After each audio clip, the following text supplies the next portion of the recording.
జై శ్రీరామ్. అందరికీ నమస్కారం. మనలో చాలా మందికి అడుగడుగునా కష్టాలు అడ్డంకులు ఏర్పడుతూనే ఉంటాయి. అయితే మీకు ఎన్ని కష్టాలు ఉన్నా సరే మీ సమస్యలన్నీ వెంటనే తీరిపోయి మీ ఇంటిపై దేవతల ఆశీర్వాదం ఎల్లప్పుడూ ఉండాలంటే ఒకసారి ఇంట్లో పూజ ఇలా చేసి చూడండి, ఎన్నో అద్భుతమైన మార్పులను గమనిస్తారు. మీ తలరాతను మార్చేసే నిత్య దీపారాధన నియమాల గురించి ఈ వీడియోలో తెలుసుకుందాం. ముందుగా ఈ వీడియోకి ఒక లైక్ కొట్టి మా ఛానల్ని సబ్స్క్రైబ్ చేసుకోండి. లైక్ కొట్టడం మాత్రం అసలు మర్చిపోకండి. అలాగే జై శ్రీరామ్ అని కామెంట్ చేయండి. మన పూజ గదిలో దేవతలు సంచరిస్తూ ఉంటారు. దీపం వెలుగులోనే దేవతలు నివసిస్తారు. దీపానికి చాలా విశిష్టత ఉంటుంది. కాబట్టి దీపారాధనను చాలా నిష్టగా చేయాలి. పూజలో ఎలాంటి లోపాలు లేకుండా దేవతలను పూజిస్తే మీ పూజలకు రెట్టింపు ఫలితం సిద్ధించి దేవతల ఆశీర్వాదం వెంటనే కలుగుతుంది.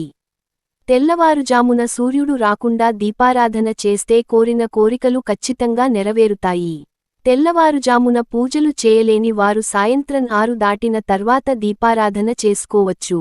ఎందుకంటే ఉదయం చేసే పూజల కన్నా సాయంత్రం చేసే పూజలకే రెట్టింపు పుణ్యఫలితం దక్కుతుంది. ఇక దేవుని పూజలో తూర్పుముఖంగా దీపాన్ని వెలిగిస్తే మీ కుటుంబ కష్టాలన్నీ తొలగిపోయి సుఖసంతోషాలు ప్రాప్తిస్తాయి. అలాగే పడమర ముఖంగా దీపం వెలిగిస్తే అప్పులు సమస్యలు, శని గ్రహ దోషాలన్నీ తొలగిపోయి విపరీతమైన అదృష్టం కలిసి వస్తుంది. అలాగే ఉత్తర ముఖంగా దీపం వెలిగిస్తే సిరిసంపదలు సిద్ధిస్తాయి. అలాగే వివాహం కాని వారికి వివాహం కుదురుతుంది. అయితే దక్షిణ దిశలో మాత్రం పొరపాటున కూడా దీపారాధన చేయకూడదు. అయితే శివుడిని పూజించే సమయంలో శివుడికి ఎడమవైపున దీపారాధన చేయాలి. అలాగే విష్ణుమూర్తిని పూజించే సమయంలో విష్ణుమూర్తికి కుడివైపున దీపారాధన వెలిగించాలి. ఏ దేవుడిని పూజించినా సరే దేవుడికి ఎదురుగా దీపారాధన చేయకూడదు.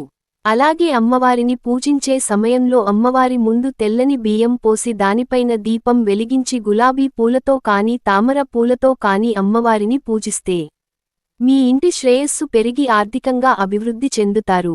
అమ్మవారి ఆశీర్వాదం మీ కుటుంబంపై ఎల్లవేళలా ఉంటుంది. ఇక దీపారాధన చేసే సమయంలో అగ్గిపుల్లతో దీపాన్ని వెలిగించకూడదు. సాధారణంగా మనం దీపారాధన చేసేటప్పుడు పత్తితో చేసిన వత్తులను ఉపయోగిస్తాము.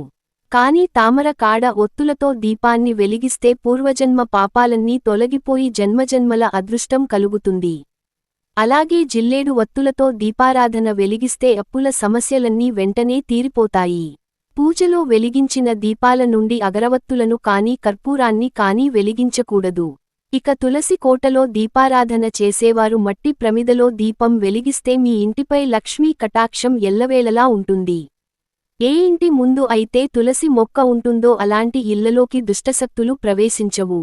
తులసి కోటలో దీపం వెలిగిస్తే మీ ఇంటిపై లక్ష్మీ కటాక్షం ఎల్లవేళలా ఉంటుంది. ఏ ఇంటి ముందు అయితే తులసి మొక్క ఉంటుందో అలాంటి ఇళ్లలోకి దుష్టశక్తులు అడుగు పెట్టవు. దీపం కుందులను ప్రతిరోజు శుభ్రంగా కడిగిన తర్వాతే దీపారాధనకు ఉపయోగించాలి. అంతేకాని కుందులను శుభ్రపరచకుండా ఒత్తులను మార్చుతూ దీపారాధన చేయకూడదు. ఇది మహాపాపంగా పరిగణించబడుతుంది. పూజలో దేవునికి నైవేద్యం సమర్పించిన తర్వాత నైవేద్యం పక్కనే మంచినీళ్లు గ్లాసు పెట్టాలి. అప్పుడు మాత్రమే మీ నైవేద్యాన్ని దేవుడు స్వీకరిస్తాడు. అలాగే నైవేద్యం చుట్టూ మంచినీళ్లు చల్లాలి. ఇక వెండి ప్రమిదల్లో దీపారాధన చేస్తే సకల సౌభాగ్యాలు కలుగుతాయి. కాబట్టి మీకు స్తోమత ఉంటే ఒక చిన్న వెండి దీపం కొనుక్కొని అందులో దీపారాధన చేస్తే అలాంటి వారికి అష్టనిధులు కలుగుతాయి. అలాగే మీరు అనుకున్న సమస్యలన్నీ సకాలంలోనే పూర్తవుతాయి. ఇక శుక్రవారం దీపారాధన చేసేవారు తప్పనిసరిగా ఆవు నెయ్యితో దీపం వెలిగించాలి. అప్పుడు మాత్రమే శ్రీ మహాలక్ష్మి అనుగ్రహం మీ ఇంటిపై ఉంటుంది. అలాగే గణపతిని పూజించేటప్పుడు తప్పనిసరి కొబ్బరి నూనెతో దీపారాధన చేయాలి. పూజలో వెలిగించే దీపానికి చాలా దైవ శక్తి ఉంటుంది. కాబట్టి దీపాన్ని నేరుగా కింద పెట్టకూడదు. దీపం కింద 2 తమలపాకులు పెట్టాలి. తమలపాకు పైన దీపారాధన చేస్తే డబ్బు పరంగా మీ ఇంటికి బాగా కలిసి వస్తుంది. ఇక ప్రతి ఒక్కరూ పూజ గదిలో తప్పనిసరిగా అక్షింతలను పెట్టుకోవాలి. ఇంట్లో దీపారాధన పూర్తయిన తర్వాత ప్రతి ఒక్కరూ తల పైన అక్షింతలు వేసుకుని దేవుడికి నమస్కారం చేసి 5 ప్రదక్షిణాలు చేసి పూజను ముగించుకోవాలి. ఇంట్లో దీపారాధన చేసే సమయంలో నేలపైన ఒక వస్త్రం వేసుకుని కూర్చుని దీపారాధన చేయాలి. అంతేకాని నిలబడి పూజలు చేయకూడదు. నైటీలు వేసుకొని స్త్రీలు దీపారాధన చేయకూడదు. ఆడవారు చీర కట్టుకుని కాళ్లకు పసుపు రాసుకొని కుంకుమ బొట్టు పెట్టుకొని దేవుడిని పూజించాలి. అప్పుడు మాత్రమే దేవుని ఆశీర్వాదం కలుగుతుంది. స్త్రీలు చేతులు నిండా మట్టి గాజులు వేసుకొని తలలో పూలు పెట్టుకొని దీపారాధన చేస్తే దీర్ఘ సుమంగళీ ప్రాప్తి సిద్ధిస్తుంది. అలాగే దీపం వెలిగించిన తర్వాత దీపం కుందుల నుండి నూనె బొట్లు కారకుండా చూసుకోవాలి. పూజలో వెలిగించే దీపం కుందులకు తప్పనిసరిగా కుంకుమ బొట్టు పెట్టాలి.